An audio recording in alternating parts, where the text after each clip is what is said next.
What's cracking, guys? Bruce Madsen here, your host show, Metro Scout Fantasy Football. And you know what time it is. Same time every week on Friday. It is mock draft time. You know I be running all kinds of mock drafts, and I pick the best one out of the week, the funkiest one out of the week, or the most random, and I share it with you guys. The main story from this 2022 draft class, from a rookie draft perspective, is that it's crazy. You never run into the same draft. It's making mock drafts fun. This is the funnest year for mock drafts because you're getting players randomly going in the second round, players that seem locked to be a first, fall as second. Superflex is even crazier. Quarterbacks going first, quarterbacks falling off out of the first round. You're getting everything, and it's all chaos, and that's what I'm here for. Fire around me, just drafting players and just enjoying the madness. And we got a little bit of madness in this mock draft. That's why you need to stick around. Watch every pick, and then hit up all the other mock draft videos. That way you get a feel of the market, and I'm going to have more coming out. I'm going to be dropping mock drafts every week. That's why you need to hit the subscribe button so you don't miss out. But let's move forward with this week's mock draft.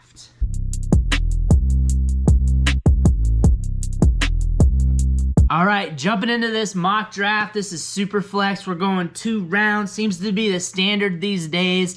I got some more coming out that are a little different, but right now, today, 2 rounds, Superflex, like it has been previously, and we're going with the first pick, the 101, and they drafted Malik Willis, quarterback from Liberty. He's the Konami Code quarterback of the class. He's been the QB1 since the Senior Bowl for most people. His stock's on the upswing. No surprise he's the 101. I also seen him fall in some drafts around the 1-9, 110 range, so 101's not a surprise. Him falling in Superflex drafts isn't a surprise either. But here in this draft, he went to the 101. At the 102, they selected Breece Hall, running back from Iowa State. This year had 2.83 yards after contact per attempt. He's been productive at his collegiate career from his freshman season all the way till he finished up during his junior season. Looks like he's going to be the RB1 or fringe RB2 in this class. It's between him and Isaiah Spiller at the 102 spot. This is a good selection. Moving on to the 103 spot, third pick off the board, and we're dipping our toes in the wide receiver well, and here they drafted Garrett Wilson, wide receiver from Ohio State, had a 24% market share of Ohio State's passing production this year. Wow, sharing the field with some savages. Jackson Smith-Njigba and Chris Olave. Looks good, very cerebral player, good footwork, good change of direction skills. Good pick here at the 103. Moving to the 104, we're going back at wide receiver, and you know who they drafted, baby, and that was Treylon Burks, wide receiver from Arkansas. 41.15% market share of Arkansas's passing production, and he had a 3.57 yards per route run. Will be a first-round pick. Has size-adjusted speed for days. Moving on to the 5th pick, the 105, back at the wide receiver. We're going trip set at wide receiver here. Drafted Drake London. 30.28% market share of USC's passing production this year. That's with the ankle injury baked in, with those missed games. Still a high-end producer with the time missed. 3.52 yards per route ran. Drake London is another guy who's going to be driving the first round this year. Good spot for him at the 105. At the 106, we're going back. We're getting our RB2. They drafted Isaiah Spiller, running back from Texas A&M. One of my top running backs in this class. If you go back to my running back ranking video, I'm as 1A, 1B between Breece Hall and Isaiah Spiller. And really, I just pivot between the both of them, so I just put them in the same tier. He had 3.63 yards after contact per attempt this season. Big boy, thick, moves well, has burst. Will get draft capital. That's all you need to know about Isaiah Spiller. Moving on to the 107. And we're getting the third running back, and I call it the big three between Spiller, Hall, and at this selection for the 107, Kenneth Walker from Michigan State. Had over 1,600 yards, 18 touchdowns, was in talks for the Heisman Trophy this year, was balling out. Has some good fluidity in his movements. Sees the field well. Makes good decisions. Will probably get good draft capital too. I'm looking at him being a second rounder. That's what he's being averaged at in mock drafts. Kenneth Walker here at the 107. Moving on for the 108. We're moving along pretty quick because we're trying to get this mock draft in. And at the 108, we're going back at wide receiver. This wide receiver class is pretty deep and talented. Here they drafted Jamison Williams from Alabama, formerly from Ohio State. This guy's got 4.3 speed. He's a savvy route runner, moves well. More than likely will get drafted in the first round too, so we're expecting some decent draft capital. The ACL happened. Tore his ACL. That happened. But he's going to be back. ACLs these days is nothing but the case of the hiccups for these NFL players anymore. So he'll be back next year on the field showing us what's up. So I'm not worried about that. Moving on to the 109. We are going to quarterback. Superflex. Notice we went Malik Willis heavy. No quarterbacks. And now we're back at it. At the 109, we hit our QB2. They drafted Matt Corral from Ole Miss. One of the top passers in this draft. Some people have him as their QB1 in this draft. Dude has some rushing production. Over 500 rushing yards in each of his last 2 seasons. Dude runs well. Not a Konami code guy, but a bit of a scrambler. Has a strong arm, can sling it. Will be drafted in the first round. Where he goes, that's where it's going to dictate his fantasy production or his perceived fantasy value in drafts. But right here at the 109 spot, I feel like that's a tremendous value. Moving on to the next pick at the 110, 10th player off the board. Here they drafted another wide receiver, and this is the other wide receiver from Ohio State, Chris Olave. This guy's been productive throughout his career. Very savvy route runner. He's a technician. More than likely will be drafted in the first round. Draft capital matters. He's going to get opportunity early in his career to be successful, or at least prove that he won't be successful, but at least he gets the chance to do so. 110 is where he's being drafted at here in this mock draft. At the 111 spot, we're back at wide receiver again. Wide receiver heavy with this group of guys. And here they drafted Jahan Dotson from Penn State. Broke out at age 20, 35.89% market share this year. Penn State's passing production, and there's a chance he could get selected in the first round of this year's draft. This guy is cerebral, good hands at the catch point, and is very sticky. To finish off round 1, we're going to select the 12th player off the board at the 112, and we're going to get our third quarterback. And here we drafted Sam Howell, quarterback from North Carolina. More than likely will be a first rounder. Just depends where it ends up going or how far he falls down the board. He has 3 years of solid production. Rushed for 800 yards this year. So you know he's got some mobility to be able to churn out some rushing production for fantasy. Hit 18 miles per hour or more at the Senior Bowl during the game. So he's got a little bit of speed. He's not a Konami code quarterback. He's not going to fully rely on that rushing production, but he's going to give you enough because he's kind of more classified as a scrambler. But that's it for round 1 of this mock draft. And it is now time to move on to round number 2. And at round number 2, first player off the board at the 201, we're going at wide receiver. One of my favorite wide receivers in this draft, David Bell from Purdue. This guy broke out at age 18. One of the most productive wide receivers in this draft. This year had a 31.47% market share, produced passing production, and is a highlight reel package. Moving on to the 202 pick, second player off the board. Another one of my guys is George Pickens, wide receiver from Georgia. This guy also broke out early in his career at age 18. Top shelf wide receiver, top shelf talent. Would be talked amongst the big boys if he didn't have the ACL injury and missed a lot of time. Moving on to the 203 spot. Third player off the board in this second round.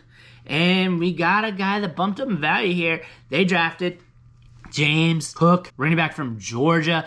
Guy's got some speed, some burst, can catch the ball in the backfield. There's talk that he could get day 2 draft capital. With that being said, if he gets it, then we're going to see him receive a bump in fantasy value. Moving on to the 4th pick in the second round, the 204. they drafted Kyren Williams, running back from Notre Dame. This is a tremendous value here. Sometimes I see him get selected in the middle, the back half of the first round. Sometimes I see him fall in the second, but this is probably about the farthest I see him slip in drafts. Again, a productive running back, can catch the ball in the backfield, can block his face off. All around good skill set, a little bit smaller, but there's a chance he gets good draft capital, and that draft capital will probably present some opportunities. At the 205, the next pick off the board, 5th player in the second round, they drafted Rachaad White, running back from Arizona State. He averaged 3.38 yards after contact per attempt, rushed for over 1,000 yards, 15 touchdowns, caught 38 balls. He is the receiving back in this class. We have a bunch of them, but he's classified as like the main receiving back in this class, and a lot of people are interested in him due to his PPR prowess in fantasy.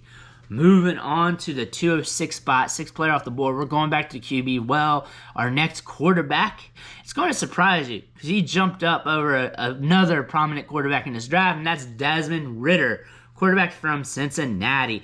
I like that. He could supply us some rushing production. He is mobile. He's more of a scrambler. He does have a strong arm, and he is capable of making the big play. And draft capital is going to be decent. He's not going to be a high-end first rounder. He could sneak in the first, maybe. It's doubtful, but he's more likely going to be a second rounder. But at the 206 spot, this is a good spot to get a quarterback. It's very cheap in Superflex rookie drafts. At the 207, 7th player off the board. Next player. I can't believe he fell this far because he usually goes much higher. Here they drafted Kenny Pickett, quarterback from Pitt. First round quarterback, might be the first quarterback selected. Has some mobility, not a scrambler, but he can pick up yards on the ground. He passed for 4,319 yards this season, 42 touchdowns. This was his first monster year, but he made it count. Draft capital is going to dictate his rookie value, but also his landing spot, also where he gets drafted at. Good spot here in this draft, very good value, and usually do not see him slip this far in Superflex. At the 208, and they went on a quarterback run. Here they drafted Carson Strong, quarterback from Nevada. He's got the strongest arm in the class. He can wing it. He can move around the pocket, but he's not mobile. He's more of a statue compared to the other quarterbacks. It sets him apart from them, kind of like in a negative light. More likely will be a day 2 guy, but there is a chance they can give you some value. Him falling this part in the second round Superflex is a good get, a good bet to make. At the 209, we have a good value here, and it's that wide receiver. We drafted a ton of them. We're still getting values at the wide receiver spot. Here, they drafted Wan'Dale Robinson, wide receiver from Kentucky. He broke out with 2 collegiate programs, Nebraska at age 19 and Kentucky this year at age 20. This year at Kentucky had a 43.11% market share of their passing production. He blew up. He was a highlight reel and one of the key producers in the SEC. Now let's go to the 210 pick, 10th player in the second round. We're probably like 20-something overall. I can't keep track. I can't count that high. But here they selected Justin Ross, wide receiver from Clemson. Big-time prospect in his early days at Clemson. Big-time guy. Freshman breakout. There's only 3 wide receivers in this class with an age 18 breakout. Justin Ross, George Pickens, and David Bell. Those guys broke out at age 18. The other guys, there's a few of them that didn't get that liberty because they started their freshman season at age 19.